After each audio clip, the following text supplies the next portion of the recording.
আচ্ছা, আমি একটি ভিডিও নিয়ে আসছি।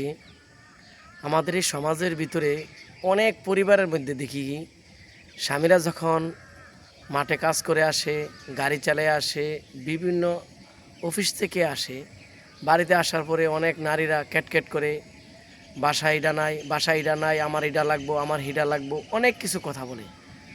আরে না বোন, এবার যে আসার পর সাথে সাথে তুমি প্রেশার দিও না।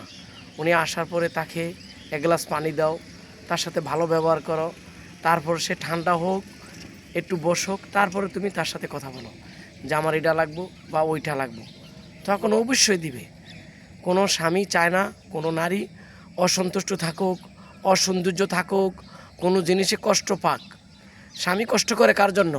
পরিবারের সুখের জন্য, বাচ্চার সুখের জন্য, বাল বাচ্চার সুখের জন্য, ভালো খাবারের জন্য, একটু শান্তি থাকার জন্য।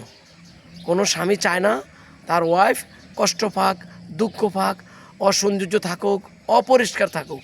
সবাই চায় ভালো। এই জিনিসটা স্বামীকে খেজমত করুন, স্বামীর প্রতি আগ্রহ হন, স্বামীকে শ্রদ্ধা করুন। সবাই ভালো থাকবেন। আমার চ্যানেলটা ভালো লাগলে লাইক কমেন্ট শেয়ার করবেন। আসসালামু আলাইকুম ওয়া রাহমাতুল্লাহি ওয়া বারাকাতুহু।